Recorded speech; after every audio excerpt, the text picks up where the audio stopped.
tujuan pembelajaran pada kali ini yaitu kalian diharapkan dapat memahami puisi prismatis, unsur-unsur puisi, cara membuat puisi, dan cara mendeklamasikan puisi dengan baik, serta dapat memahami majas metafora, simile, dan repetisi yang ada dalam puisi.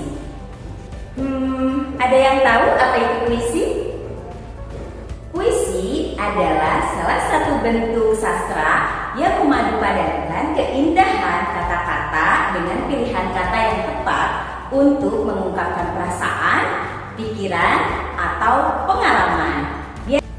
Nah, setelah kita tahu apa itu puisi, kita akan membahas jenis puisi. Jenis puisi itu ada dua, yaitu diapan dan prismatis. Mari kita bahas keduanya.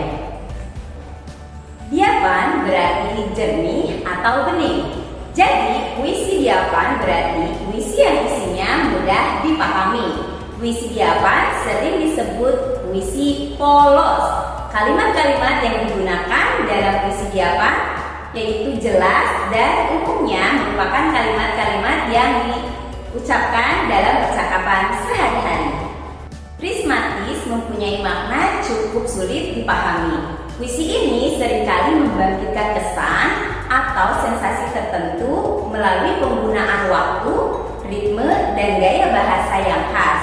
Puisi prismatis dapat meninggalkan kesan yang kuat pada pembaca karena keunikan dan kedalaman maknanya. Menemukan pesan dalam puisi. Untuk menemukan pesan dalam puisi, kalian harus perhatikan figuratif bahasa yang digunakan, pengulangan kata-kata atau frasa, dan pemilihan kata yang cerdas. Pikirkan tentang situasi yang mungkin menjadi inspirasi bagi penulis dalam menulis puisi tersebut. Proses penemuan ini akan membantu kalian untuk memahami puisi secara lebih mendalam. Mari kita mengenal majas metafora, simile, dan repetisi. Metafora adalah majas yang sering digunakan dalam puisi. Metafora adalah penggunaan kata atau frasa yang tidak sesuai secara harfiah untuk menggambarkan suatu objek atau situasi. Sebagai contohnya, yaitu hatimu adalah bunga yang mekar di kebunku. Nah, di sini metafora menggambarkan perasaan seseorang dalam menggunakan gambaran bunga yang mekar. Metafora menciptakan gambaran yang kuat dan memberikan keindahan pada puisi. Majas simile. Majas simile ini mirip dengan metafora, namun menggunakan kata seperti atau bagi untuk membandingkan dua hal yang berbeda. Simile memberikan perbandingan yang jelas dan terkadang lebih mudah dipahami. Contohnya, suaranya lembut seperti embun pagi. Nah, di sini simile yang menggambarkan kelembutan suara dengan membandingkannya dengan embun pagi.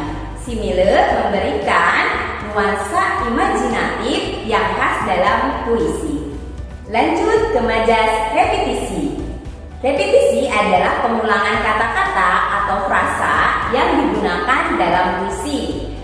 Pengulangan ini dapat digunakan untuk memberikan efek yang memukau atau menciptakan ritme yang khas. Repetisi juga dapat digunakan untuk menekankan ide tertentu atau menggambarkan suasana yang lebih mendalam. Penggunaan repetisi ini dengan bijak, puisi dapat menjadi lebih kuat dan menarik bagi pembaca.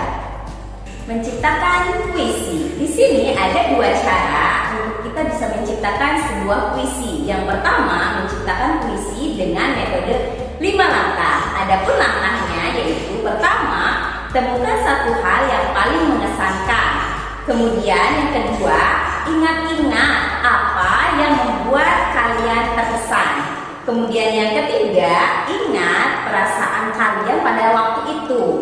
Kemudian gunakanlah majas untuk mengungkapkan kesan kalian tersebut. Terakhir, gunakanlah kata-kata yang berkaitan dengan panca indera. Contoh menciptakan puisi dengan inspirasi 3 kata. Kalian tentukan 3 kata terlebih dahulu, contohnya hujan, ranting, dan awan.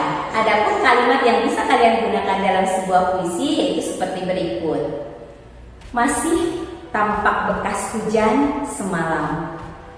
Daun-daun jatuh, ranting-ranting patah, rumput dan tanah basah.